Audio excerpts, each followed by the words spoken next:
दर्शकों, नमस्कार। वास्तु विचार चैनल में आप सबका स्वागत करता हूं। दोस्तों, जो आज का वीडियो है उसे बहुत ही ध्यान से देखना। आज मैं आपको बताने वाला हूं सावन सोमवार अष्टमी के दिन किए जाने वाले चमत्कारी और अचूक उपाय के बारे में, जिसे यदि आप सोमवार अष्टमी के दिन कर देते हैं तो आपकी समस्त मनोकामनाएं शीघ्र अतिशीघ्र पूर्ण हो जाएंगी। दोस्तों, अगर आपके जीवन में किसी भी प्रकार की कोई समस्या चल रही है, शादी विवाह में विलंब चल रही है, पैसे की कमी है या नौकरी नहीं लग रहा है, बीमारियों से ग्रसित हैं या फिर बेटियों की शादी नहीं हो पा रही है, किसी भी प्रकार की कोई भी समस्या है, आज का वीडियो देखिए, आपकी समस्त समस्याओं का निवारण होगा। आप अपने जीवन के यह 5 से 10 मिनट, केवल 5 से 10 मिनट दीजिए इस वीडियो को, और मैं आपसे वादा करता हूं कि आप पर भगवान शिव शंकर भोलेनाथ की कृपा बनेगी। दर्शकों, महादेव की कृपा से हमें सावन का चौथा सोमवार मिल गया, और यह भोलेनाथ की असीम अनुकंपा है कि चौथे सोमवार पे सावन अष्टमी, यानी कि सोमवार की जो अष्टमी सावन का सोमवार और उसके साथ साथ अष्टमी सोमवार की अष्टमी। तो अब बताने की आवश्यकता नहीं है कि यह दोनों योग कितना दुर्लभ है और कितना विशेष है। यह सभी वास्तु विचार परिवार के लोगों को पता होगा। दोस्तों, सोमवार का दिन और सावन का महीना अपने आप में उत्तम योग बनाते हैं। आप देखेंगे कि भक्त इसके लिए बेचैन रहते हैं कि सावन का महीना आए, उसके बाद सावन का महीने के साथ साथ शुक्ल पक्ष का सोमवार हो, सावन का महीना शुक्ल पक्ष का सोमवार और उसके साथ साथ तिथि अष्टमी की हो। तो दोस्तों, क्या ही बोलूं, अब सोने पे सुहागे का समय है। इस दुर्लभ समय का लाभ आपको उठाना है, क्योंकि बहुत ही महत्वपूर्ण है। यह जो उपाय बताने वाला हूं, जो चीजें आपको बताने वाला हूं, इसको यदि आप ध्यान से समझकर कर देते हैं तो यकीन मानिए, देखते ही देखते आपके काम बनने लगेंगे। धीरे धीरे से आपके काम बनने लगेंगे, आपको किसी भी कार्य के लिए तरसना नहीं पड़ेगा। तो चलिए, सबसे पहले समय जान लीजिए, सोमवार की अष्टमी कब से कब तक है और कब तक आपको इस उपाय को करना है।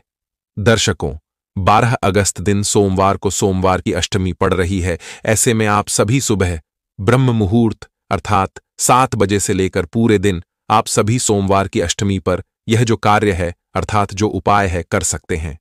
दर्शकों, सावन महीने में सोमवार की अष्टमी किसी चमत्कार से कम नहीं है। यह शिव पार्वती मिलन का दिन होता है और भाग्य की रेखा इसमें अपने आप ही प्रबल हो जाती है। व्यक्ति जो मांगता है ना, इस दिन कभी खाली नहीं जाता।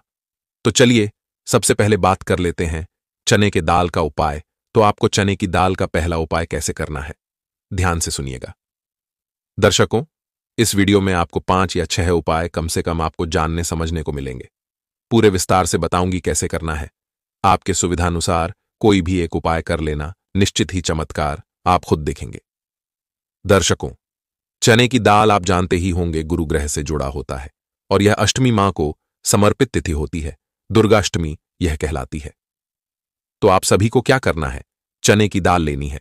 जो व्यक्ति लंबे समय से दवाई खाकर तंग आ चुका है, डायबिटीज या कोई भी बीमारी उसे परेशान करती है, या शादी में अड़चनें आ रही है, तो चने की दाल आपको ले लेनी है। चने की दाल कितनी लेनी है? 14 दाने चने के लेने हैं। दाल कौन सी लेनी है? जो चने की दाल हम दाल बनाने में काम में लेते हैं ना, यही चने की दाल आपको पूजा की थाली में रख लेने हैं।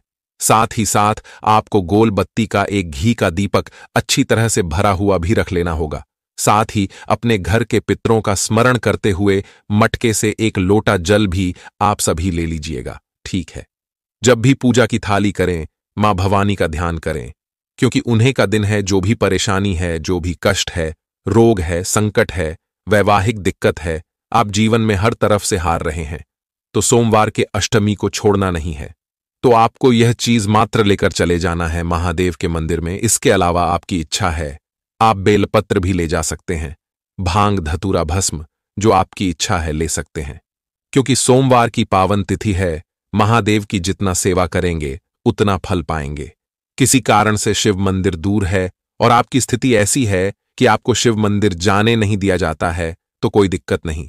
महादेव का वास कनकड़ में है, तो आप घर पर भी उपाय को कर सकते हैं। तो 14 दाने चने की दाल लेनी है, और सबसे पहले जो व्यक्ति मंदिर नहीं जाता है उसके ऊपर से आपको यह उतार लेने हैं। अर्थात जैसे हम नजर उतारते हैं ना, ठीक उसी तरह से जो व्यक्ति परेशान है, विवाह में चल रही देरी को लेकर, अड़चनों को लेकर, या मानसिक शारीरिक रूप से छोटे बच्चे से लेकर बड़े बूढ़े व्यक्ति तक, जिनकी मनोकामना पूरी होती ही नहीं है, हर तरह से वह दुख पा रहा है, तो उस व्यक्ति के ऊपर से आपको 14 चने की दाल 14 बार उतार लेने हैं। अब आपके प्रश्न आएंगे, उतारें कैसे? तो आप एंटी क्लॉक जैसे नजर उतारते हैं, ठीक उसी तरह से इसे उतार लीजिए।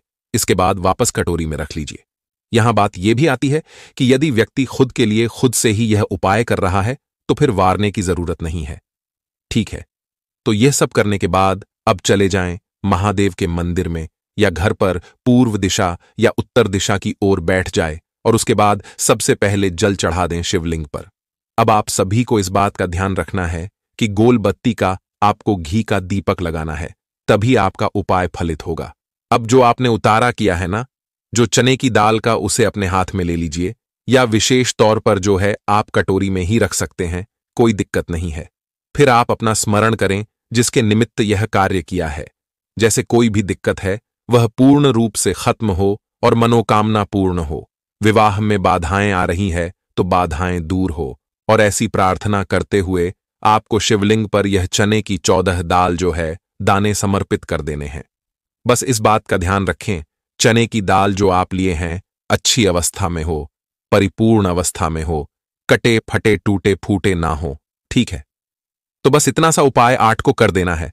आप देखेंगे अतिशीघ्र शिव जी की कृपा आप पर बरसेगी और आपकी सभी मनोकामनाएं जल्द पूरी होगी। ये तो बात हो गई प्रथम उपाय की। दूसरा आपको बताना चाहूंगा जो बहुत ही सरल उपाय है। दर्शकों, जब भी सोमवार की अष्टमी पड़े, किसी बच्चों के विवाह में अड़चन बहुत आती है। आजकल आपने देखा होगा आपके भी लड़का लड़की, भाई बहनों के विवाह की अड़चन है। भाई को लड़की नहीं मिल रही है, बहन के जो है दिक्कत हो रही है, मांगलिक दोष है, संकट से ग्रस्त है, बात बनते बनते रह जाती है, या मनचाहा प्रेम आप प्राप्त करना चाहते, या किसी लड़के से प्रेम करते हैं, लड़की से करते हैं, तो आप यह उपाय कर सकते हैं। इसके लिए जो है आपको 11 फूल की पंखुड़ी लेनी है, अर्थात एक ही फूल के 11 पंखुड़ी लेना है। गुलाब का फूल ले सकते हैं, गुड़हल का ले सकते हैं, परंतु लाल रंग का ही लेना है, इस बात का ध्यान रखें। आप इसे पूजा की थाली में रख लीजिए, और यदि आप चाहो तो 11 अलग अलग फूल भी रख सकते हैं। मतलब एक ही पेड़ के जैसे गुड़हल के ही फूल ले रहे हैं तो 11 गुड़हल के फूल रख सकते हैं। कहने का अर्थ है पूजा की थाली में 11 फूल की पंखुड़ी रख लीजिए, लाल चंदन रख लीजिए, और अपनी मनोकामना कहकर कि हे मां अशोक सुंदरी, हे जगदम्बा, हे शिव शंभु, मेरे बच्चों के विवाह में अड़चने हैं, बात बनती ही नहीं है, जो भी परेशानी है वह सब कहते हुए माता अशोक सुंदरी का स्मरण करके, मां भवानी महादेव का ध्यान करके उस व्यक्ति का नाम गोत्र बोले जिसके लिए आप यह उपाय कर रहे हैं। फिर माता अशोक सुंदरी के स्थान पर 11 जो है लाल फूल की पंखुड़ी और लाल चंदन अशोक सुंदरी का स्थान पर समर्पित कर दें। दर्शकों, सोमवार की अष्टमी बहुत श्रेष्ठ है और विवाह पक्का होगा, इस बात की गारंटी है। तो 2 उपाय मैंने आपको बताए। अब बढ़ते हैं तीसरे सरल से उपाय की तरफ। यह भी बहुत ही सरल और अचूक उपाय है। उपाय को करने के लिए एक दाना चावल का आपको लेना है, एक लाल फूल लेना है और एक बेलपत्र लेना है। बेलपत्र आप शिवलिंग पर चढ़ी हुई भी ले सकते हैं। चावल का दाना आपको घर में आराम से मिल जाएगा, तो ये 3 चीज आप ले लीजिए। एक लाल फूल भी आप अपने साथ रख लीजिए। तीनों अच्छी तरह से साफ सुथरी टूटी फूटी अवस्था में ना हो, इसका ध्यान रखें।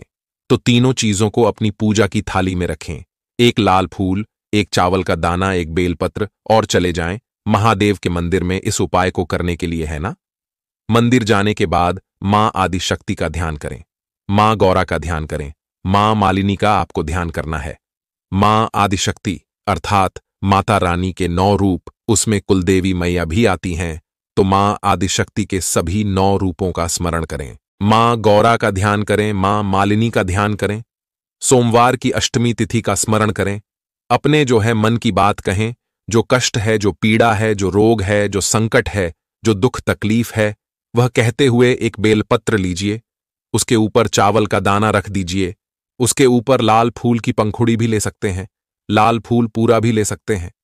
ठीक है, तो अपने हाथ की हथेली में लेकर मां अशोक सुंदरी का स्मरण करके, माता अशोक सुंदरी के स्थान पर ही इन 3 देवियों का ध्यान करके, मां मालिनी, मां गौरी, मां आदिशक्ति, मां अशोक सुंदरी के स्थान पर तीनों को समर्पित कर देना है। अपनी मनोकामनाओं को बोलते हुए। यकीन मानिए, इस सरल सी उपाय से आपका भाग्य बदल जाएगा। आपकी हर मनोकामनाएं शीघ्र पूर्ण हो जाएंगी। अब बढ़ते हैं एक और उपाय की तरफ। दर्शकों, यदि आप जीवन में हार रहे हैं, दुख दरिद्रता को झेल रहे हैं, कष्ट संकटग्रस्त हैं, पीड़ा से तकलीफ से आपका सामना हो रहा है, तो सोमवार की अष्टमी के दिन पार्थिव शिव पूजा कर लेंगे ना, तो भाग्य बदल जाएगा। आप चाहे तो बेलपत्र वृक्ष के नीचे कंकर स्वरूप शंकर की पूजा करें, मिट्टी के शिवलिंग की पूजा करें, अपने घर पर आप बैठकर पार्थिव शिवलिंग पूजा करें, या किसी भी चीज में देख जो है, आप जैसे पीपल वृक्ष के नीचे पीपलेश्वर महादेव का पूजन कर सकते हैं। जैसे आपकी इच्छा वैसे पूजा कर सकते हैं। यदि इतना भी भक्ति भाव से सच्ची श्रद्धा से कर देते हैं तो यकीन मानिए 100% गारंटी है आपकी सभी मनोकामनाएं अतिशीघ्र पूर्ण होगी। क्योंकि सोमवार अष्टमी का दिन कोई साधारण नहीं है, बहुत ही चमत्कारी दिन है। इससे भाग्य बदलता है, इस बात की गारंटी है। तो दर्शकों, बताए गए उपायों में से कोई भी एक उपाय कर लेना, निश्चित ही आपकी मनोकामनाएं पूर्ण हो जाएंगी। तो दर्शकों, इस वीडियो को ज्यादा से ज्यादा लोगों तक शेयर करें। साथ ही कमेंट बॉक्स में हर हर महादेव लिखना ना भूलें। धन्यवाद।